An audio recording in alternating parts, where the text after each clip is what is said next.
here's the thing about this. Let me show you guys Elon Musk's Twitter. This is the Twitter. Let me just blow this up for you guys. This is what Elon Musk said on Twitter. 95 million views. I am sorry, but I just can't stand it anymore. What does he mean? This is historic. This is just not about the one big beautiful bill. And I know this is conjecture. This is rhetoric. This is me alluding. Okay. But this is my opinion. And I'm trying to interpret it from my purview of what Elon Musk is saying. I think he's stating more than what he's saying. And I know you're putting words in his mouth. I got it. Say whatever you want to say. I'm going to do it anyway. I'm sorry, but I just can't stand it anymore. Meaning that this is not the first, the second, the third. Something has been going on behind closed doors where Elon Musk can't stand it anymore.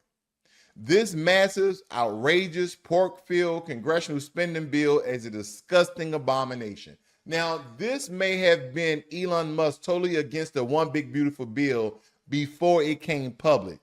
While lawmakers were trying to put this bill together, he probably got some glimpses and some glances of it. And he like, this is not going to be good at all. But it continued to build it. It continued to make it for the president.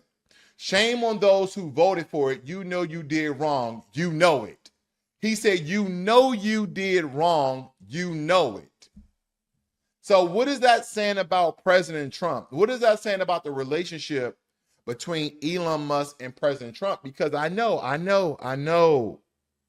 a lot of people are going to make excuses for the president. Well, the president can't possibly read this entire bill. He has the most powerful country in the world to govern. He has the most powerful country in the world to run. So he got lawmakers together and he told them the things that he wanted in the bill.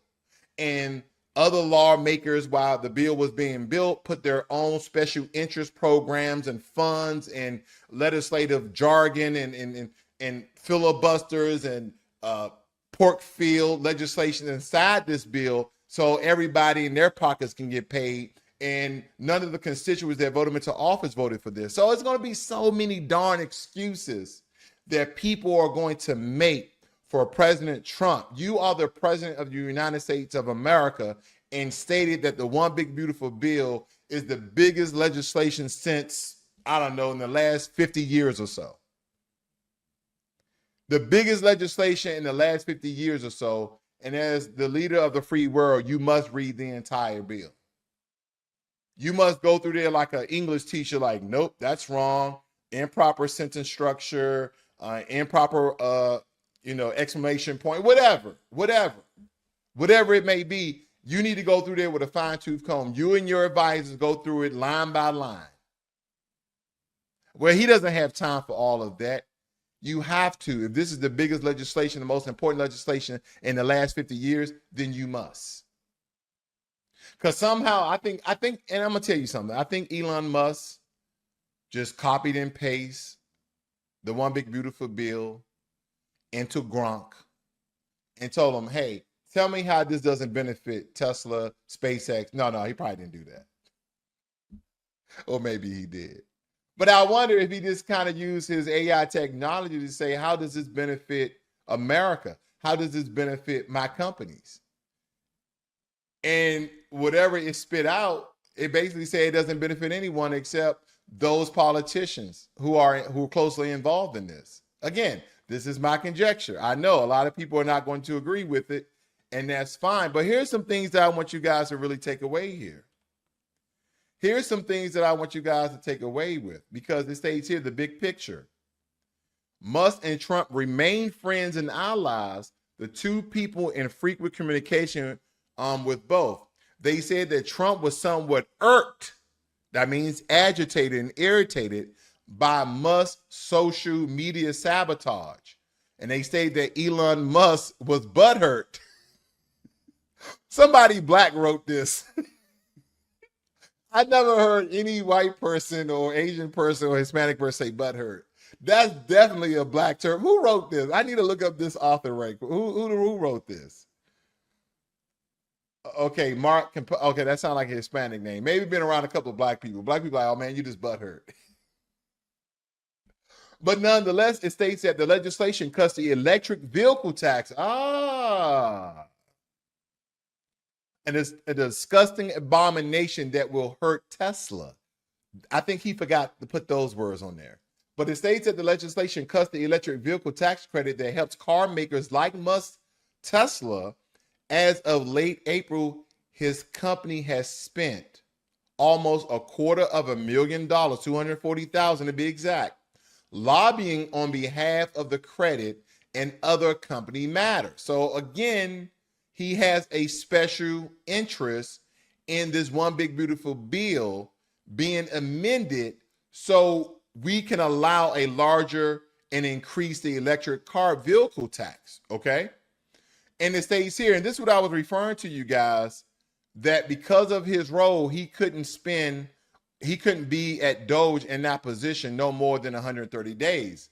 It says that Musk was working at the White House as what's called a special government employee, and he had discussed trying to stay in that role beyond the 130-day time limit set by statute for the unpaid advisory position. But ultimately, the White House official stated that he couldn't keep serving in that capacity. Well, that's easy. They're just making him a government employee and start paying him. I think there's some other things that is not being revealed as of yet.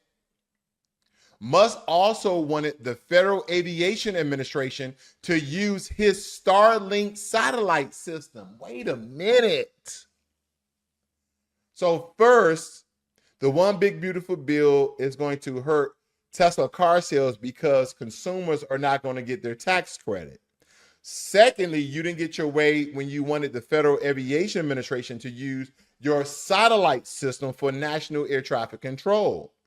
It stated that the administration balked at it because of the appearance of a conflict of interest and for technological reasons. Of course, it's a conflict of interest. Even if it's not a conflict of interest, it's a conflict of interest.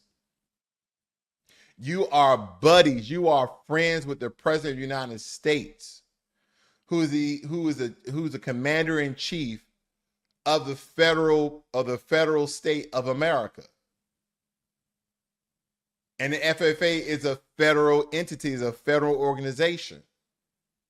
And you were head of the Department of Doge, a federal organization to thwart out fraud, waste, and abuse. Of course. And you have billions of dollars in government contracts.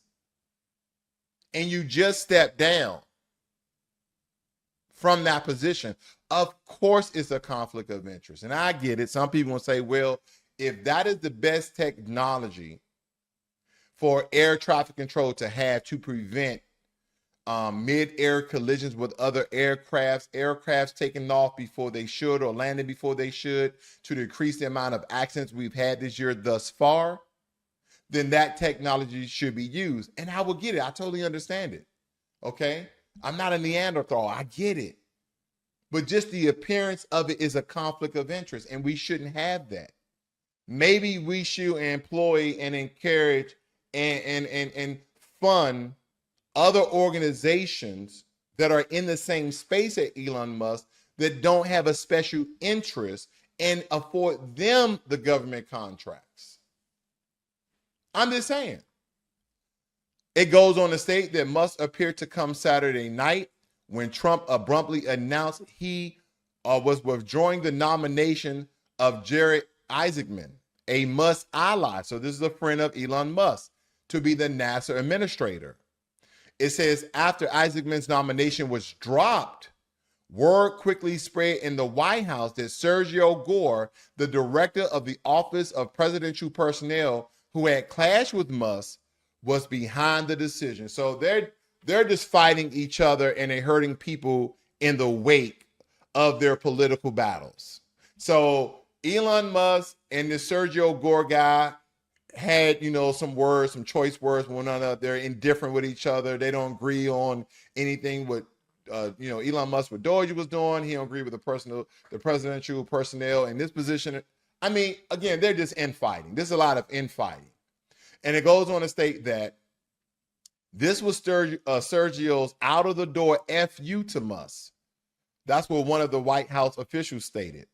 But two administration's insiders said that the case wasn't clear, and senators had complained about Eisenman for being a Democratic donor. The insiders also stated that the White House wanted a Republican loyalist, somebody who's going to fall in line and vote down ballot so this can pass through the Senate, the one big beautiful bill.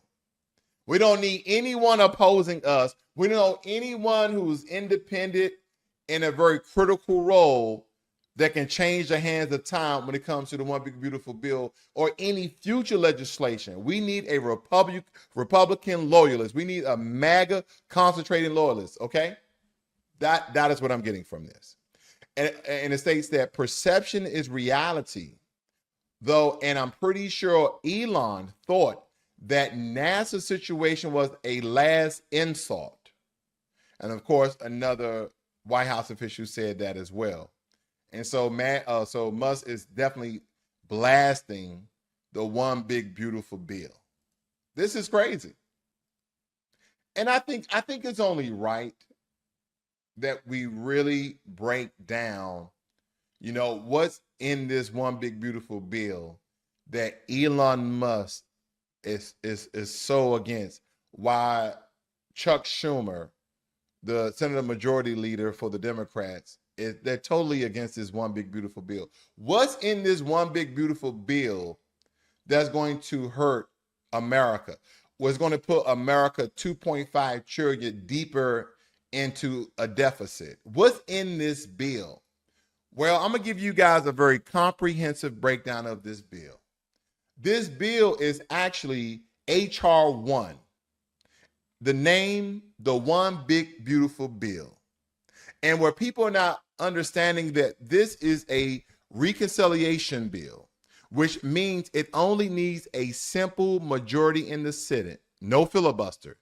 It pulls in legislation from 11 House committees to change taxes, increase military and energy spending, cut environmental and social safety net programs, and slap hard limits on government regulation, all the while increasing the debt ceiling.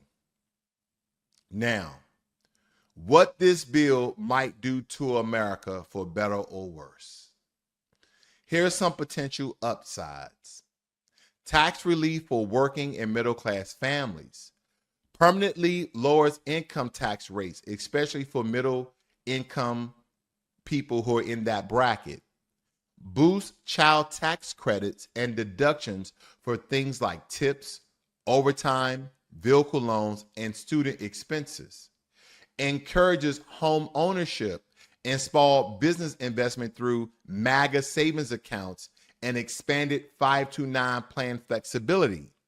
Create choice accounts for individual health insurance that could decentralize employer coverage dependencies.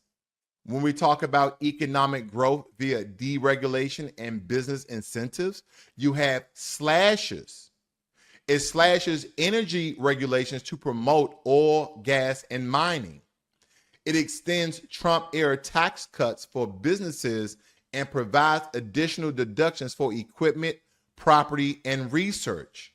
It also increases spectrum access and modernizes AI data systems and federal agencies. Now, when we refer to the national security and military modernization, you have massive funding for missile defense, hypersonics, AI military integration. Remember, we talked about Anduril, that autonomous defense. We're gonna bring that up too. Anduril, the autonomous. They're making an autonomous fighter jet. They already made autonomous drones for the U.S. government, and also shipbuilding. This also doubles down on the Indo-Pacific infrastructure to counter China and support for border security and military housing improvements. Okay, so our military personnel can have better housing on base. Now, you also have some administrative efficiency. Audits Medicaid and SNAP for fraud. Okay, so that's one of the hallmarks of DOGE, what they were trying to do. It also limits state level overreach and AI tech regulators and regulations. It reduces agency discretion in writing costly regulation. So Congress must now approve certain rules. So those are the potential upsides. I read the entire bill. One of my subscribers said, hey, do you know what's in that one big beautiful bill? Did you read the one big beautiful bill? I said, I'm still reading it because it was so long. It was worse than reading the most boringest novel that was 500 pages. But I digress. I did it for you and I did it for me. Now, here are some of the potential downsides. Crushing cuts to the social safety net because you have SNAP work requirements are expanded, harder for poor adults to qualify for SNAP. You have internet and utility subsidies are removed from benefit calculations. Many immigrants, even legal ones, are vulnerable groups are locked out of aid. Now, the legal ones, that could put a damper on our economy, but the illegal ones need to be deported. It ends subsidized student loans, compressed deferments, it caps Pell Grants, and guts federal student repayment options. Medicaid expansion gets new cost sharing and work requirements and less coverage and more bureaucracy.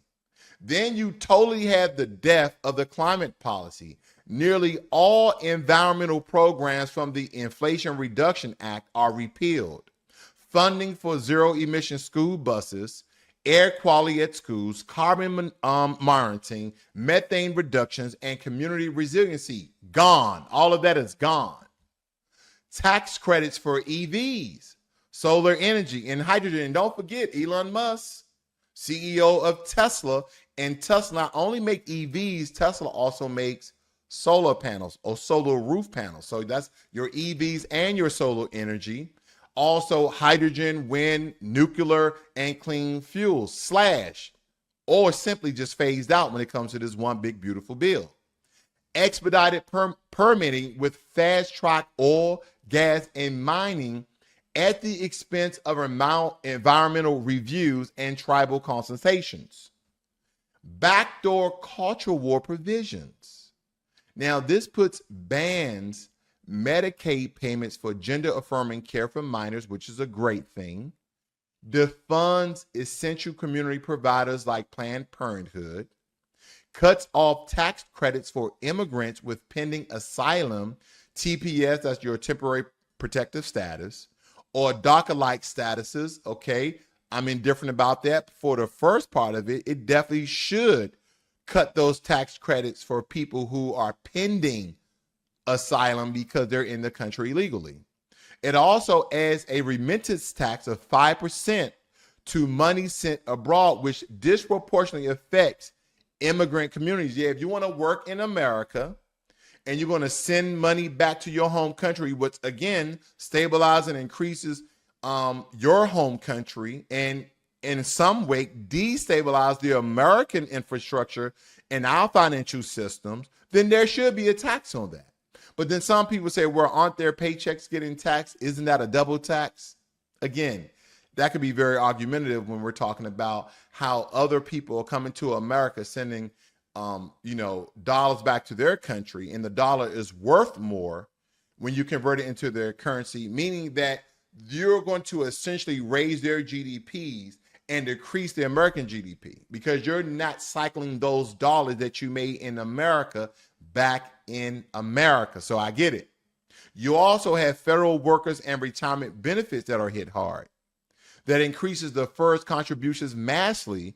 It strips early retirees of their annuity supplement, and it forces new employees to choose between at-will employment or a huge retirement contribution increase. It also adds a $350 fee to file grievances with the Merit System Protection Board unless you're a whistleblower. Now, here's the big ideological shift. This isn't a budget bill. It's a blueprint for a new federal government philosophy. And I get it. Conservatives would argue this reins in federal overreach. It fights inflation by slashing spending. It gets able-bodied Americans off of welfare. It restores energy independence and it boosts national security. But I promise you that the progressive would argue that this decimates poor and working class support system, and that it sacrifices the planet's future to oil barons, and that it punishes immigrants and marginalized groups, and lastly, it centralized power into corporation and strips federal agencies of enforcement muscles. The question is, can it do both? Well, here's my take. What HR 1 might actually do. And I'm going to keep it real, because this is a very big, bold, brutal shift in how America operates. What it pertains to economically, it's a steroid shot for GDP in the short term, because you have tax cuts plus deregulation plus military contracts, which equals jobs and growth. But it risks ballooning the deficit with permanent tax cuts and big military spending hikes. Now, socially, it's punitive, because if you're poor, sick, a student, an immigrant, or rely on government support, you're going to feel this hard. This bill leans heavy on pull yourself up ideologically and doesn't leave much safety net if you fall. When it pertains to the environment, it's a red line reversal. Decarbonization takes a backseat to fossil fuel dominance, not just neutrality, but outright hostility towards clean energy investment. And politically, this is an attempt to solidify Trump-era policies into law before Democrats have a chance to reverse them. By making tax cuts permanent, deregulating executive power, and gutting agency autonomy, the GOP will kneecap future progressive agendas. That is what this bill seems to be, in my opinion. And the bottom line here, this isn't a bill. This isn't a bill. It's a declaration. The one big beautiful bill is a declaration of ideological war on the administrative state, on climate policy, on progressive taxation, on social programs for non-working or marginalized Americans. If passed, the bill could lock in Trump-style governance for a generation, even if Democrats win future elections, because the funding, the rules, and the agencies will already be written. So if you're a libertarian, nationalist, or fossil fuel hawk, you'll love this. You'll love it. If you care about the climate, public education, reproductive freedom, or immigrant rights, this is DEFCON 1. This is DEFCON 1, ladies and gentlemen. And see, this is what I was referring to. Like, if you on one side of the aisle, you're loving the bill. If you're on the other side of the aisle, you're hating the bill because they go against the very liberal things that you're trying to have the government to pass. And that's why I'm not right, center, or left.